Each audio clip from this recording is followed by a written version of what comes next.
आप देख रहे हैं इंडिया टाउन न्यूज, भारत की बात। रंगों का पर्व होली बीत चुका है।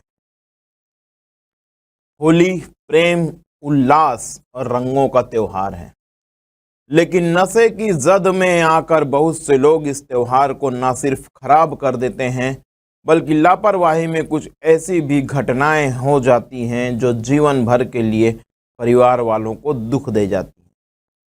नमस्कार, मैं हूं अजय सोनी और आप देखना शुरू कर चुके हैं इंडिया टाउन न्यूज, भारत की बात।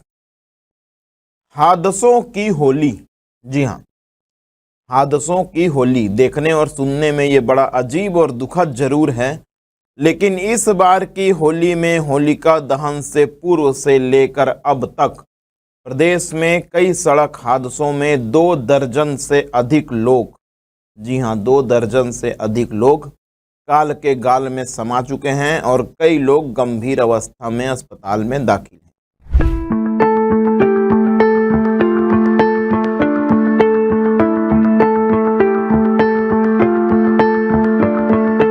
रफ्तार का कहर, लापरवाही पूर्वक ड्राइविंग और नशे की लत, इन तीनों की परिणति है सड़क दुर्घटना और अपनों का बिछोह। पूरे प्रदेश की बात करें तो बालोद में खड़ी ट्रक से एक बाइक भिड़ गई, जिसमें 3 दोस्तों की मौत हो गई। वहीं एक हादसा शनिवार को कोरबा जिले के जटगा चौकी इलाके में भी हुआ। सड़क हादसे में 3 दोस्तों की जान चली गई। हुआ कुछ यूं कि होली के दूसरे दिन सुबह तीनों ही दोस्त एक बाइक में सवार होकर किसी काम से निकले थे। इसी दौरान खोड़री के पास तेज रफ्तार कार और बाइक की आमने सामने टक्कर हो गई। इस टक्कर में कार भी बुरी तरह से डैमेज हो गई, साथ ही कार चालक भी घायल हुआ है। तीनों बचपन के दोस्त थे, एक ही गांव बरबसपुर स्कूल बस्ती में रहने वाले थे। वहीं से वे जटगा की ओर जा रहे थे। टक्कर इतनी भीषण थी, इतनी भयंकर टक्कर थी कि 2 लोगों की मौके पर ही मौत हो गई, जबकि एक ने अस्पताल जाते समय रास्ते में दम तोड़ दिया। छत्तीसगढ़ में होलिका दहन, होली और फिर होली के अगले दिन, इन 4 दिनों में ही तकरीबन 24 से ज्यादा लोगों की मौत हो चुकी है। महासमुंद नेशनल हाईवे पर गुरुवार को कार और ट्रक की टक्कर हो गई। हादसे में 6 लोगों की जान चली गई। कार सवार राजस्व निरीक्षक ताहर सिंह ठाकुर और उनके परिवार के 4 सदस्य सहित कार ड्राइवर ने भी हादसे में अपनी जान गंवाई। बेमेतराबाद की बात करें तो बेमेतरा में सफारी वाहन पलटने से 3 लोगों की जान चली गई है और 8 लोग घायल हुए हैं। इस मामले में बेमेतरा डीएसपी मनोज तिर्की ने जानकारी दी है कि सफारी वाहन में 11 लोग सवार थे। सभी एक ही परिवार के थे। होली त्योहार के लिए रायपुर से कबीरधाम अपने घर जा रहे थे। कवर्धा बेमेतरा नेशनल हाईवे स्थित ग्राम सैगुना में हादसा हुआ, जहां उन्होंने प्राण त्याग दिए। बात बलौदाबाजार जिले की करें तो बलौदाबाजार जिले के पलारी थाना क्षेत्र के बिनौरी मोड़ पर कार और बाइक की टक्कर में भी 3 लोगों की मौत हो गई है। बताया जा रहा है कि बाइक सवार शराब के नशे में धुत थे और हादसे के बाद कार चालक ने खुद ही जाकर थाने में सरेंडर कर दिया।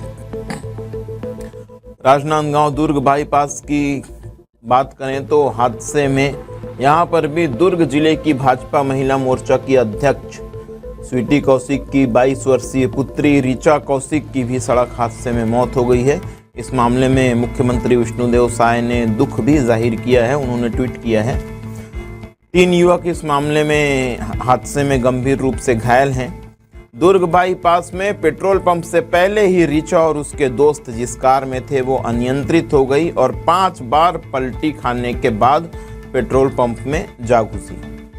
राजनांदगांव में भी वीआईपी रोड में शनिवार की रात एक वर्ना वाहन अनियंत्रित होकर पलट गई। हालांकि इस मामले में किसी की जनहानि नहीं हुई है, लेकिन हादसा हुआ है। यह है कुछ घटनाएं, लेकिन पूरे प्रदेश में ऐसी तमाम और भी छोटी बड़ी घटनाएं हुई हैं जिसमें सड़क हादसे हुए हैं, लोगों की जान गई है। पूरे प्रदेश में हुए लगातार हादसों के बाद कम से कम इस पुलिसिया दम्भ को इस बात ने दरकिनार कर दिया है, जिसमें वो वाहनों की रफ्तार पर अंकुश लगाने की बात करते हैं। यातायात व्यवस्था को सुचारू रूप से संचालित करने की बात करने वाली पुलिस यदि सजग होती तो शायद इतनी जाने नहीं जाती। हालांकि ऐसे मामलों में पालकों को भी विशेष ध्यान देना चाहिए कि त्योहारी सीजन में बच्चे कहाँ जा रहे हैं, किसके साथ जा रहे हैं, बच्चे लापरवाही ना करें। एक अपील यह भी है आप सबसे कि अपने बच्चों को गाड़ी दें तो उन्हें बताएं कि अधिक स्पीड जानलेवा हो सकती है। पुलिस विभाग को भी सजग होना पड़ेगा, रफ्तार पर नियंत्रण लगाना पड़ेगा, अन्यथा त्योहारें आती रहेंगी, लोग उल्लास में त्योहार मनाने निकलते रहेंगे और इस तरह के हादसे त्योहार को काला करते रहेंगे। आज के लिए सिर्फ इतना ही। फिलहाल के लिए मुझे दीजिए इजाजत। मिलूंगा किसी नए खबर के साथ, किसी नए मुद्दे के साथ। तब तक के लिए नमस्कार।